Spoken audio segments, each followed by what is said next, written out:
Hi, I'm Julianne Hartman, and welcome to Heart to Heart. And today I have on the show with me is Dr. David Deal. Now, he's going to be our resident chiropractor from now on. Awesome. Do you agree to that? Oh, that'd be great. Okay. Well, thank you for coming on the show. You're welcome.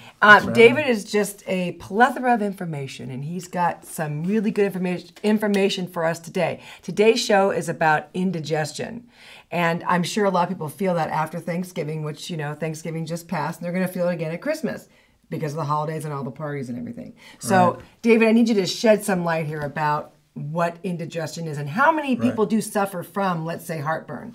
Oh, there's 40 million Americans that suffer from heartburn, and it's not just the holidays. People suffer all year round with it, and they mask the problems up with the medications that are out there, and it's really damaging to their health. And that, you know, you bring up a good point, because a lot of times the doctors say, one time actually I did have something that I didn't know what it was, and I said, what is this when I feel this like burning? And he was like, oh, just take this. It was over the counter. Right. But I thought to myself, okay, so that hides it, or that Band-Aids it, but what do I do to I want to get rid of it. Right. Well, when you have indigestion or heartburn or what's called GERD, what happens is acid gets in the wrong place, and it can be dangerous because if the acid's in the wrong place, it eats your body like a piece of bacon. It gets in your esophagus. It can cause excessive coughing. It could dissolve your vocal cords. It can even get up in your teeth and peel the enamel off your teeth. And actually cause cancer over long term and scar tissue. So it's very dangerous. So you want to get rid of that acid, but the acid is not the problem. We want to correct the cause of the problem in anything we do. Remember, we talked about in our other show, we talked about having a maximized life and maximize health. You maximize the mind, you maximize nutrition, you maximize oxygen to your cells, you minimize toxins in your body, but you maximize nerve flow because that's how your body functions.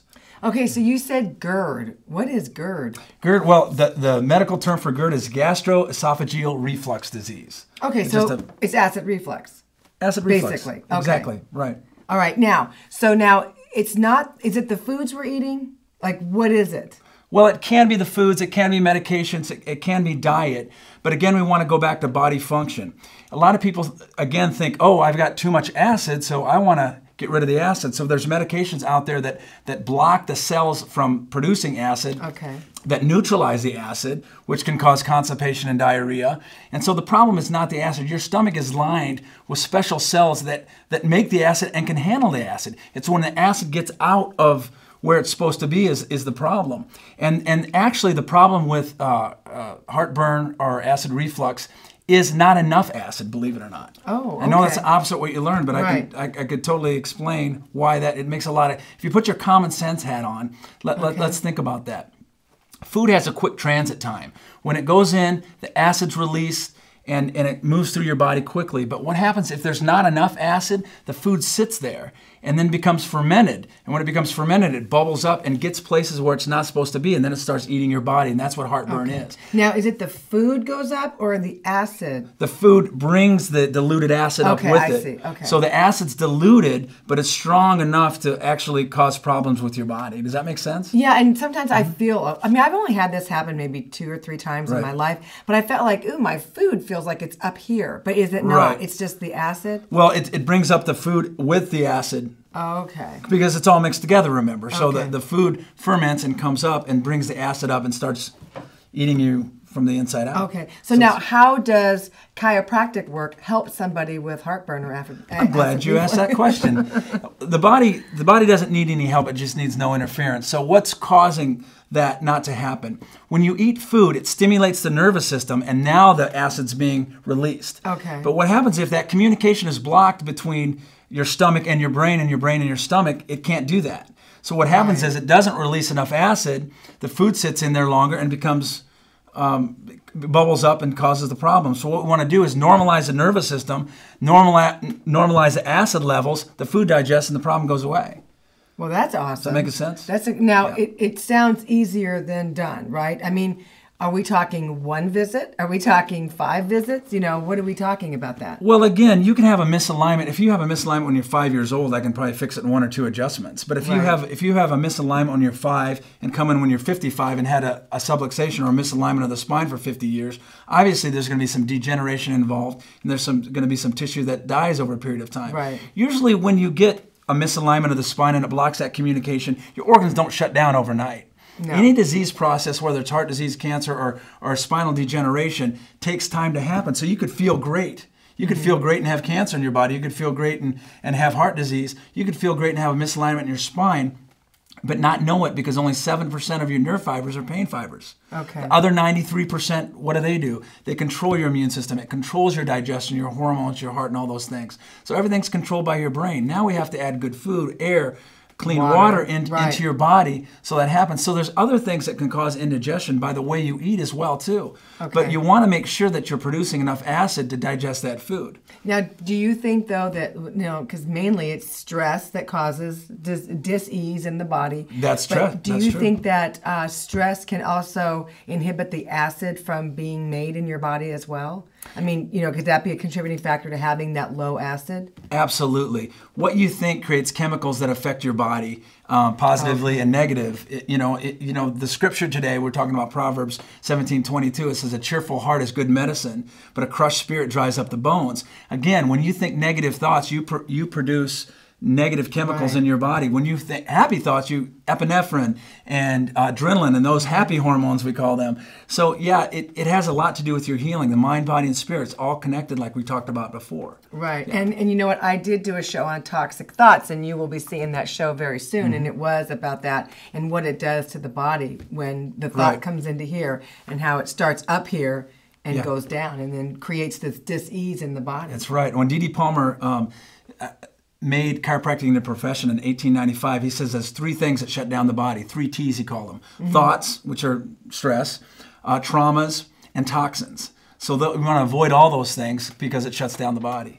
Yeah. And so now when you bring up the word toxins, I mean, how, I think we discussed this before, like how do you live in this, as we decided it has to be a glass bubble, without being, completely infiltrated all the time with all these toxins, because you can walk into a mall and be hit with a lot of different toxins, from mold to, the neurotoxins from the perfumes and all that. So yeah, and that's where we want to maximize our mind.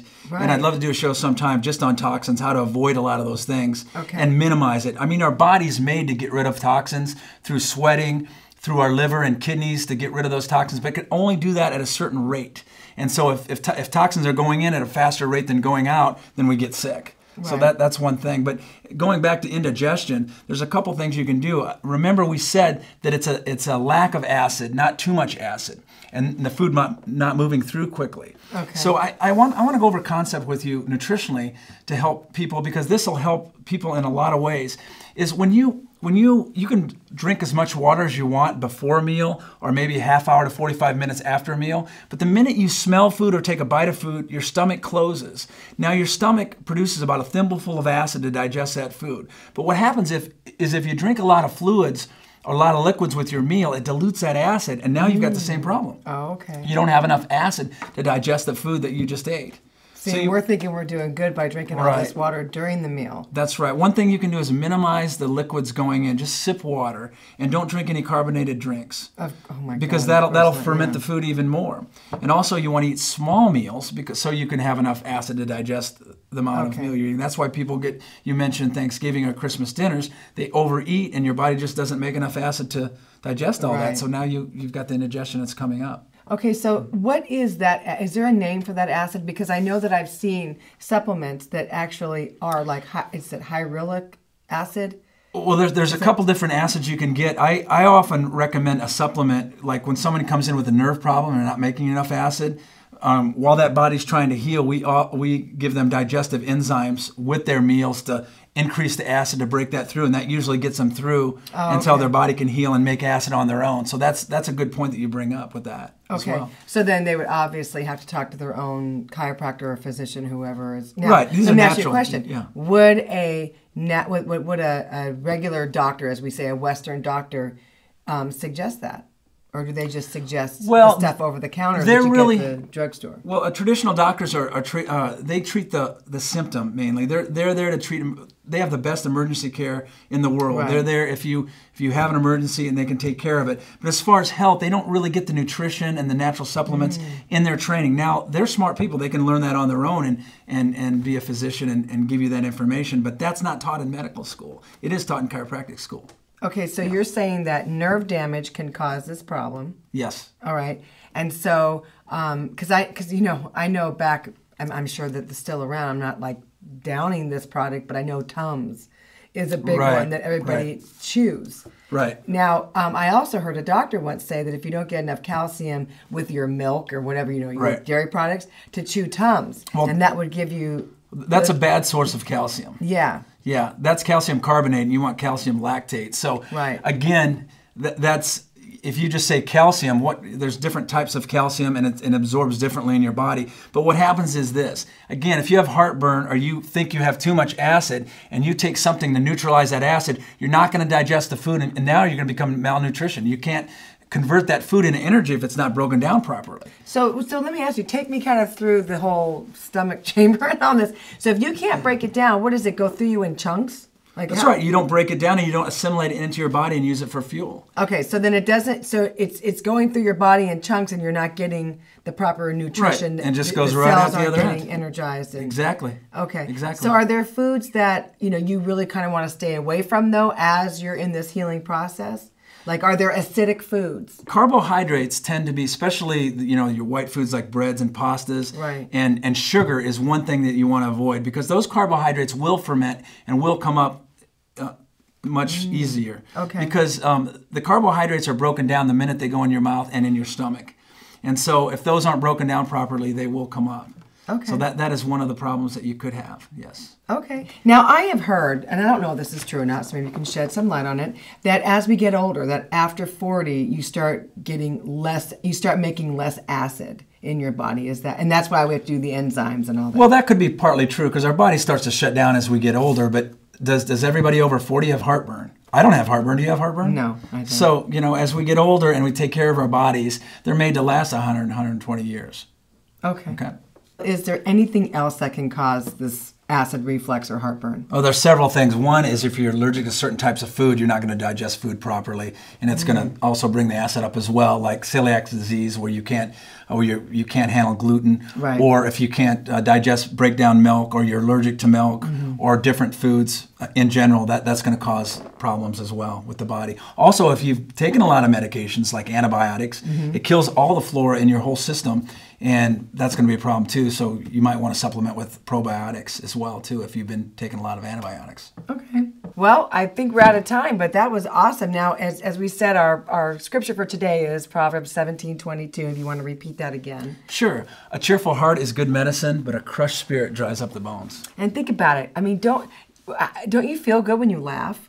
Absolutely. Yeah. I heard once there was a pastor that had some kind of an affliction come on him, and he was doing chemotherapy, and he sat every day for 2 hours and watched comedies. So he could laugh. That's awesome. And he says that it wasn't the chemo, it was the laughter that did it. So, that's awesome. I just want to thank you for coming on the show. I know that you're going to be on once a month so that we can get our information. And I know that we've already gotten many responses from our viewers have been watching the shows and said, wow, make sure you bring him back because you really have a lot of information. I appreciate that. Well, thank you so much. If we can help one person, it's all worth it. That's right. So we have the spiritual because I have Pastor Burns on the show, and then I have Dr. Deal. So it all works out great. So thank you so much for joining us. From my heart to yours, this is Julianne Hartman and Dr. David Deal saying we will see you soon.